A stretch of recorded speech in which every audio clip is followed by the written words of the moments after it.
Assalamualaikum warahmatullahi wabarakatuh. Innal hamdalillah nahmaduhu wa nasta'inuhu wa nastaghfiruh wa na'udzu billahi min shururi anfusina wa min sayyiati a'malina. May yahdihillahu fala mudhillalah wa may yudhlilhu fala hadiyalah. Baik anak-anak, sebelum kita memulai aktivitas pembelajaran kita pada hari ini, marilah kita sama-sama berdoa agar kita diberikan kemudahan dalam memahami pembelajaran yang akan kita pelajari pada pertemuan kali ini. Baik, berdoa akan saya pimpin sendiri, namun silahkan berdoa dalam hati masing-masing dan silahkan meminta kepada Allah Subhanahu Wa Taala agar kita diberikan pemahaman dan juga ilmu yang bisa kita manfaatkan nantinya. Berdoa mulai. Bismillah.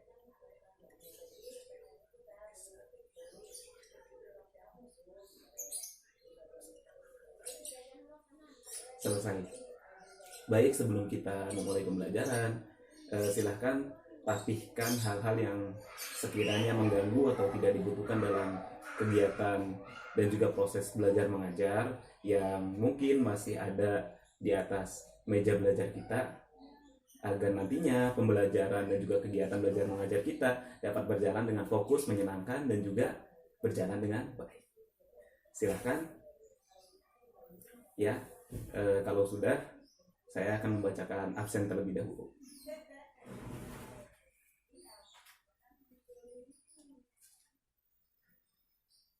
Ahmad Syarif, ya hadir. Syarif Hidayatullah, ya hadir. Ya baik, absen sudah saya bacakan. Baik, sebelum mulai pembelajaran, bagaimana kabar semuanya? Ya, alhamdulillah jika kabarnya baik-baik saja, dan semoga semuanya sudah sarapan semua agar kegiatan kita berjalan dengan semangat dan juga menyenangkan, tidak terhalang dengan rasa lapar dan juga rasa bete karena kelaparan. Ya baik, lanjut.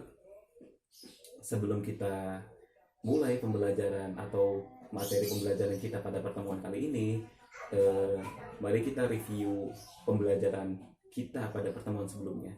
Silahkan, apakah ada yang masih ingat pembelajaran kita pada minggu atau pertemuan sebelumnya? Ya silahkan, Syarif. Iya Pak, di pertemuan sebelumnya kita membahas tentang Quran surah Al-Hujurat ayat 11 dan juga Quran surah Al-Hujurat ayat 12 yang menjelaskan urgensi dan juga anjuran menjaga persaudaraan atau ukhuwah, dan juga urgensi dan juga anjuran untuk tidak mencela, mencari-cari kesalahan, dan juga bersuzon kepada orang lain atau sesama kita. Seperti itu Pak. Ya benar sekali. Pembelajaran kita pada minggu sebelumnya adalah Quran surah Al-Hujurat ayat 11 dan juga ayat 12 yang menjelaskan tentang urgensi dari ukhuwah atau pentingnya menjaga ukhuwah, dan juga tentang husnuzon atau berprasangka baik, sebagaimana yang telah disebutkan oleh Syarif tadi, bahwa Quran surah Al-Hujurat ayat 11 menjelaskan bahwa kita sebagai orang muslim, bahkan bukan sebagai orang muslim saja, kita berkewajiban untuk menjaga persaudaraan, baik persaudaraan kita sesama muslim atau persaudaraan kita yang berdasarkan pada rasa dan juga status kebangsaan. Kita sebagai muslim adalah saudara, seperti yang disebutkan dalam hadis, al-muslimu lil muslimi karbunyanin yashuddu ba'duha ba'du, yang artinya bahwa sesungguhnya seorang muslim dan muslim lainnya seperti satu bangunan yang menguatkan satu dengan yang lainnya. Seperti itu.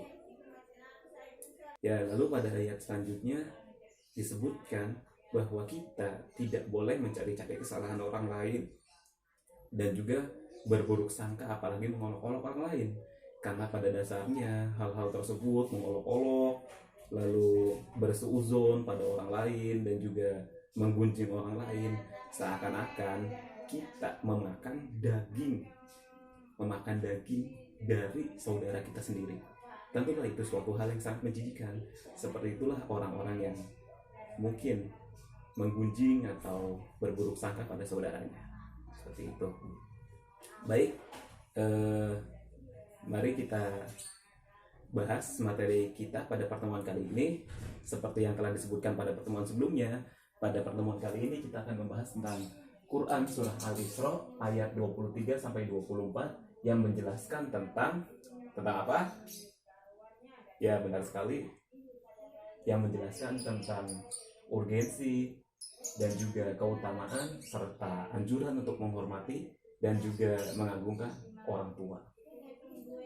Ya baik, saya akan membacakan terlebih dahulu ayatnya, lalu kita bedah tajwid dan juga makna dari ayatnya, lalu kita sama-sama memahami dan juga menelaah dari kandungan yang terkandung dalam ayat Quran Surah Al-Isra ayat 23 sampai 24. Baik. Bismillahirrahmanirrahim. Wa qada rabbuka alla ta'budu illa iyyahu wa bil walidaini ihsana. Imma yablughanna indaka kibaru ahaduhuma aw kilahuma fala taqul lahumā uffin wa la tanharhumā wa qul lahumā qawlan karīmā واخفض لهما جناح الذل من الرحمة وقل رب ارحمهما كما ربياني صغيرا. Ya baik, sebelum kita lanjut kepada pembahasan makna dan juga kandungan ayat, mari kita bedah ayat ini dari tajwidnya agar kita sama-sama memahami Al-Quran baik secara makna ataupun hukum dan juga tajwid-tajwidnya. Yang pertama, wa qada rabbuka alla ta'budu. Allah di sini ada alif mad ya, maka dapat dikatakan bahwa la di sini dapat dihukumi sebagai mad tabi'i ya. Lalu ta'budu di sini ada mad tabi'i bertemu dengan hamzah berharokat kasroh dalam berbeda kalimat, maka hukum tajwidnya adalah mad lazim munfasil. Maka mad di sini dibaca 2 sampai 6 harokat. Lanjut, illa iyyahu. Illa tadi sama seperti hukum mad sebelumnya, yaitu mad lazim munfasil. Lalu iyyahu dihukumi mad tabi'i. Hu lanjut, lalu wabil walidaini ihsana. Ihsana walaupun di sini tulisannya ihsanan, tapi karena diwakofkan, karena ada wakof apa? Ya, karena ada wakof jaiz di sini, maka dibaca na atau panjang. Ini dihukumi mad iwad. Lalu imma yablughanna indaka kibar. Indaka adalah hukum nun mati bertemu dengan dal, yaitu bacaan ihfa. Indakal kibaru. Lalu di sini ada alif lam, yang mana alif lamnya itu dibaca, maka alif lamnya itu termasuk ke dalam alif lam qamariyah. Kibaru ahaduhuma au kilahuma fala taqul lahuma. Nah, di sini ada yang unik ya, mungkin hukum bacaan yang sedikit jarang ditemukan, yaitu lam yang berharokat sukun bertemu dengan lam yang hidup, maka hukum bacaan ini disebut dengan hukum bacaan idgham mutamathilain, atau memasukkan kedua huruf yang sama hurufnya ke dalam huruf yang hidup. In wala fala taqul lahumā uffin wa la tanharhumā. Nah, lalu di sini ada tanwin, kasroh tanwin bertemu dengan waw dalam kalimat yang berbeda, maka ini dikategorikan sebagai hukum bacaan idgham biguna, karena waw termasuk ke dalam salah satu huruf idgham biguna. Wala tanharhuma wala tanharhuma wa qul lahumā qawlan karīmā. Wakhfid lahuma janahad dhulli minar rahmati wa qur rabbirhamhuma kama rabbayani shaghira. Baik, saya rasa cukup ya untuk pemahaman tajwid atau hukum bacaan yang terkandung dalam Quran surah Al-Isra ayat 23 sampai 24. Semoga apa yang telah kita bahas tadi menjadi bekal bagi kita untuk membaca Al-Quran. Selanjutnya mari kita bedah makna dari Quran surah Al-Isra ayat 23 sampai 24. Wa qadara rabbuka alla ta'budu illa iyyahu wa bil walidaini ihsana. Wa qadara, dan memerintahkan. Siapa yang memerintahkan kita? Rabbuka, Tuhanmu. Jadi Allah memerintahkan kita untuk apa? Alla ta'budu illa iyyahu wa bil walidaini ihsana, untuk tidak menyembah selain Allah dan juga untuk berbuat baik kepada orang tua. Imma yablughanna indaka kibaru ahaduhuma aw kilahuma. Nah, jadi kalau seandainya salah satu dari orang tua kita atau mungkin keduanya telah mencapai usia yang lanjut, fala taqul lahuma uffi wa la tanharhuma, maka kita tidak boleh bahkan berkata ya. Itu mungkin kalau misalnya di bahasa Indonesia kan, ketika orang tua kita misalnya menyuruh kita untuk melakukan ini atau untuk melakukan itu. Wala tanharhuma, dan juga tidak berkata dengan keras kepada mereka. Wa qul lahuma qawlan karima, dan kita wa qul lahuma qawlan karima, dan katakanlah kepada mereka berdua kata-kata yang baik.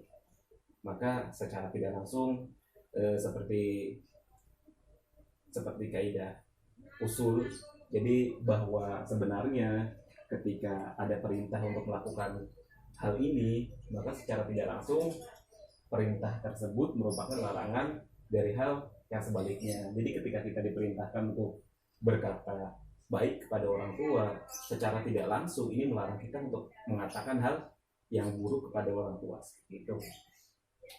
Wahfid lahuma janahad dzulli. Kita juga harus menundukkan diri kita di depan orang tua. Wa qur rabbirhamhuma kama rabbayani shaghira. Dan jadi intinya seperti ini, kita tidak boleh menyombongkan apa yang kita punya atau mungkin meninggikan hati dan juga diri kita di hadapan orang tua kita. Dan kita juga harus mendoakan orang tua kita sebagaimana, dan juga menyayangi orang tua kita, dan juga berdoa semoga Allah menyayangi kedua orang tua kita sebagaimana orang tua kita menyayangi kita sewaktu kecil. Jadi di sini begini ya. Jadi pada dasarnya berbuat baik kepada orang tua adalah suatu hal yang sangat berat. Karena apa? Karena seiring berjalannya waktu, emosi dan juga egoisme kita sebagai manusia tentunya berkembang. Maka dari itu, seiring berjalannya waktu pula, orang tua kita pun semakin menua. Dan ada satu peribahasa yang mengatakan bahwa ketika seorang usianya lanjut, maka seakan-akan dia kembali kepada usianya masih kecil. Jadi semisal begini, ketika kita kecil, mungkin kita mudah temperamen atau mungkin kita banyak berbicara yang tidak perlu dan juga banyak mengomentari sesuatu, padahal sesuatu itu benar hanya berdasarkan nilai kebenaran yang kita punya. Maka dari itu kita perlu kesadaran dalam menghadapi orang tua kita atau dalam mengurus orang tua kita seperti itu. Karena pada dasarnya jadi logikanya seperti ini. Ada satu kata-kata lagi yang sangat saya suka, bahwa satu ibu bisa mengurus 10 anak, sedangkan 10 anak tidak bisa mengurus satu ibu. Ini menunjukkan bahwa kasih sayang orang tua adalah kasih sayang yang sangat besar. Maka dari itu, mungkin sebagai balasan kecil dari kasih sayang tersebut, kita harus menjaga dan juga setidaknya tidak membentak orang tua kita dan juga mengatakan hal-hal yang tidak baik kepada orang tua kita. Seperti itu. Rata-rata orang-orang ketika ditanya apa harapannya dan juga apa cita-citanya, yang penting bisa membahagiakan orang tua, itu adalah suatu hal yang mungkin menurut saya secara tidak langsung menunjukkan bahwa kasih sayang terhadap orang tua tidak hanya dilakukan oleh orang baik, tapi semua orang yang memiliki hatinya masih hidup, secara tidak langsung dia akan menghormati orang tuanya seperti itu. Dan di bawah ayat ini ada sebuah hadis yang diriwayatkan oleh Abu Hurairah, Sami'tu Abdullah ibni Umar radhiyallahu anhu yaqulu. Jadi Abu Hurairah itu mendengar Abdullah bin Umar radhiyallahu anhu, amin ya rabbal alamin, yaqulu berkata, Ja'a rajulun ila Nabi sallallahu alaihi wasallam. Ada seorang laki-laki datang kepada Nabi sallallahu alaihi wasallam untuk apa? Fasta'zanahu fil jihadi. Jadi laki-laki itu datang kepada Rasulullah untuk meminta izin untuk melakukan jihad. Lalu Rasulullah berkata, Ahayyun walidak? Apakah kedua orang tuamu masih hidup? Kata Rasul kepada pemuda tersebut. Qala, pemuda itu berkata, Naam, iya. Kedua orang tua saya masih hidup. Lalu Rasul berkata, Qala fafihima fajahid. Rasulullah berkata, kepada keduanya lah kita harus berjihad. Ini seperti yang telah saya sampaikan tadi, bahwa pada dasarnya menjaga orang tua adalah jihad yang lebih berat daripada perang itu sendiri. Karena mungkin perang kita melawan orang lain dan orang lainnya terlihat, kita juga akan memiliki semangat yang bertumbuh saat berperang, karena mungkin nama kita akan terangkat dan juga kita akan dianggap sebagai orang yang kuat dan juga berani saat kita berperang. Namun bagaimana jika kita berjihad dengan menjaga orang tua kita? Tentu ini suatu jihad yang sangat mulia, karena di sisi lain pahalanya yang mengetahui pahalanya cuma Allah, dan kita berjihad melawan hawa nafsu dan juga diri kita sendiri, seperti itu. Ya baik, silakan, apa ada yang ingin menanyakan? Ya silakan, saudara Ahmad, ingin menanyakan apa? Ya, saya ingin bertanya Pak. Jadi tadi dari pemaparan Bapak tadi kan sudah sangat jelas, tapi kira-kira tindakan real apa yang bisa kita lakukan untuk menjaga dan juga menghormati orang tua Pak? Ya jadi tindakan real dalam menjaga orang tua itu sebenarnya tidak perlu sulit ya kalau menurut Bapak. Jadi bisa dilakukan dengan hal-hal kecil seperti mematuhi apa yang diminta oleh orang tua, lalu ya membantu orang tua di rumah. Itu merupakan suatu hal yang menunjukkan bahwa kita menghormati dan juga ingin menjaga orang tua kita, seperti itu. Ya, jika tidak ada yang ditanyakan lagi, mungkin Bapak cukupkan. Namun sebelum kita tutup, ada satu tugas untuk pertemuan selanjutnya. Karena pertemuan selanjutnya kita akan membahas tentang kewajiban kita dalam masyarakat.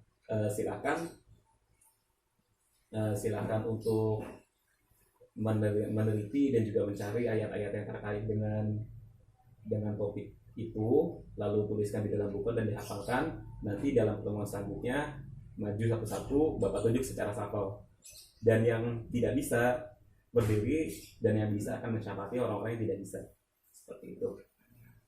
Ya, mari sebelum kita tutup kita berdoa bersama-sama. Mari kita membaca doa penutup majlis. Bismillahirrahmanirrahim. Subhanakallahumma wa bihamdika asyhadu an la ilaha illa anta astaghfiruka wa atubu ilaik. Wassalamualaikum warahmatullahi wabarakatuh.